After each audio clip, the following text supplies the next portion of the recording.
Hello everybody and welcome back to what is one of my favorite builds ever.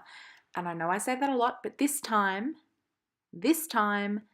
I really mean it because I think this build is gorgeous.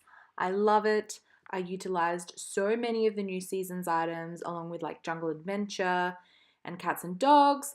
And I think it's created this really beautiful beach home that's like waterfront. I built it on the lot in Brindleton Bay that like overlooks the harbour, and I think it is just stunning.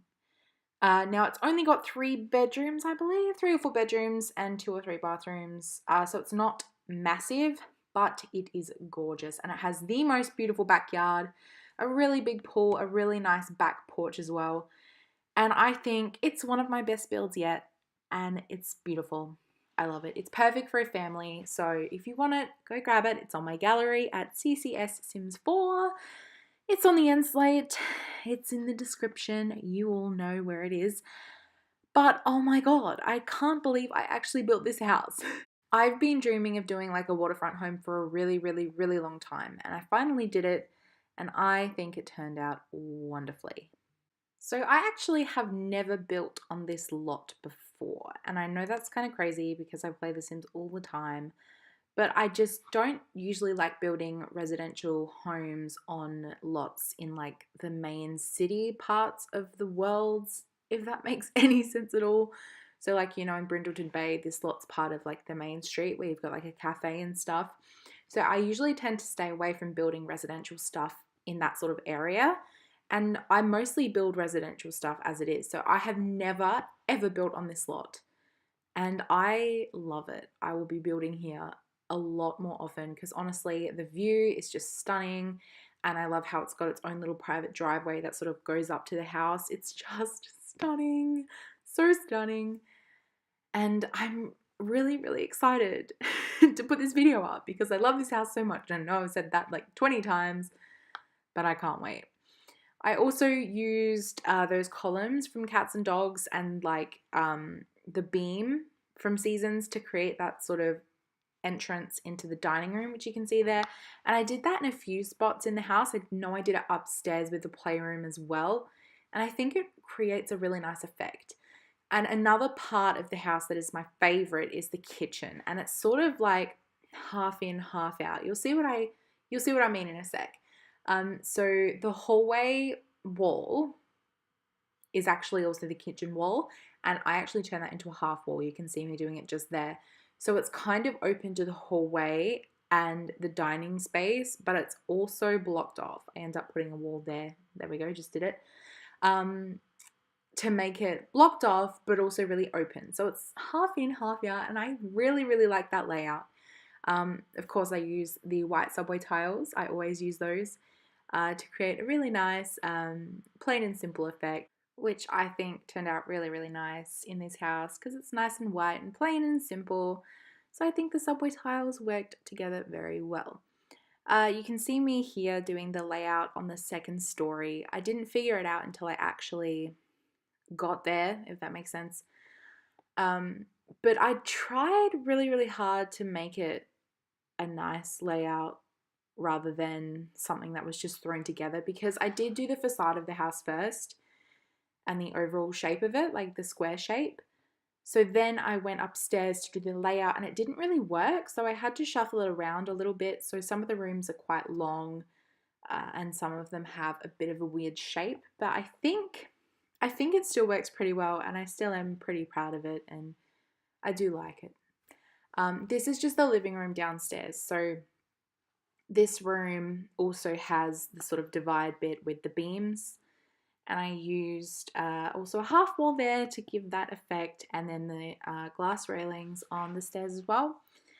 But I stuck with the neutral color palette that I used in the dining room and the kitchen, and I brought it into this room as well. Upstairs though, I do go for a slightly different color palette. I bring in some blues and some oranges and yellows just to make it a little bit more kid friendly, because the kids' bedrooms are up there and the playroom as well, and I didn't want it to be that sort of neutral color palette all the way through. So this is me doing the playroom just here. I again utilize the pillar from Cats and Dogs and the beam from Seasons to make that entrance and the half wall as well. But I do make this room sort of blue, so it is nice and different to what is going on downstairs, which is always good to have a bit of contrast. I always like. And I use the new coffee table from Seasons as well, which I really, really love. Another feature of this beautiful house that I love is the beautiful wraparound balcony, and that goes downstairs and upstairs, and it's beautiful. And I love the railing from Seasons, which I used as well. And I know there's a recurring theme in this voiceover of me saying, I love this, I love that. But it's just true. Like, what else can I say? I love it. I love, love, love, love, love, love, love, love, love it. This here is the master bedroom, which has a little closet and a little ensuite as well. And it looks out onto the lovely harbour, and it has its own private balcony, which is nice as well. I do this little trick with the pillars from Toddler Stuff and the curtains there and the bed from Jungle Adventure to make a 4-poster bed that I really like, and I use in a few of my builds. I know I used it in my Jungle Villa, but I think it's a really nice combination, and it doesn't take too long to sort of get everything in the right spot as well. So yeah, I use that a lot. And here's the closet, just quickly putting in a little chair.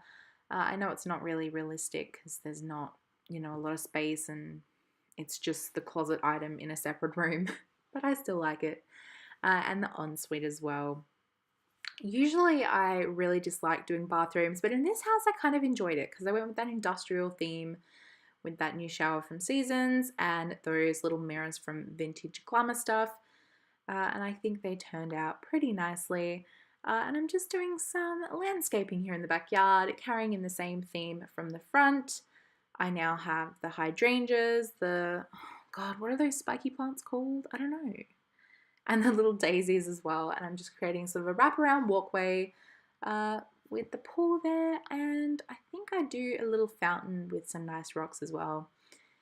And the glass fence so that whoever's swimming in the pool can see the beautiful harbour out the back. And yeah, there's the fountain there. And some trees from Jungle Adventure, which I always love. The backyard is one of my favourite parts of this house, and I really, really enjoy doing it. And I really love how it turned out. And I know I say that about every room, but you know what? I'm sorry, I can't stop. Just can't stop. We've got the wraparound path as well with the same landscaping coming around with the hydrangeas and the rocks. And that theme runs pretty much throughout the entire house. But yeah, I don't even know what else to say about the backyard. I've said all that I can say. Oh, we do have an important matter I have to discuss. We reached 1,000 subscribers the other day, and I am so excited to announce that I have applied for monetization again, which means that hopefully I'll be able to get approved, and I will be able to earn $1 a month or so to put back into the channel. Depending on AdSense and things like that, might just get a few little dollars, which I'm really excited about. So thank you so much for all of your support. I love each and every single one of you, not personally, but you know, on like an overall subscriber level. So thank you so much. And hopefully I want to do a giveaway really soon. So I think it'll probably be the next pack that comes out. I'll do a giveaway for my subscribers to say thank you, because without you, I know this is really cliche and awful, but without you I would not be monetized, and now I'm monetized and I like being monetized. So thank you so much. I just realized that in those outer screenshots the walls are not up, so you can't see the roofing on the very top of the house, but that's okay, we will ignore it. So here are the screenshots, obviously. Thank you so much for watching this video. Like I said, get it on the gallery if you want it because it is there and it is pretty and there is no CC in it whatsoever. So yeah, don't forget to go grab it. Click on another video, watch something else, you know, just take a good afternoon to sit back, relax, and watch all my videos. It'll be a good afternoon, I promise. Okay. So I will see you in my next video, which should hopefully be out in the next week.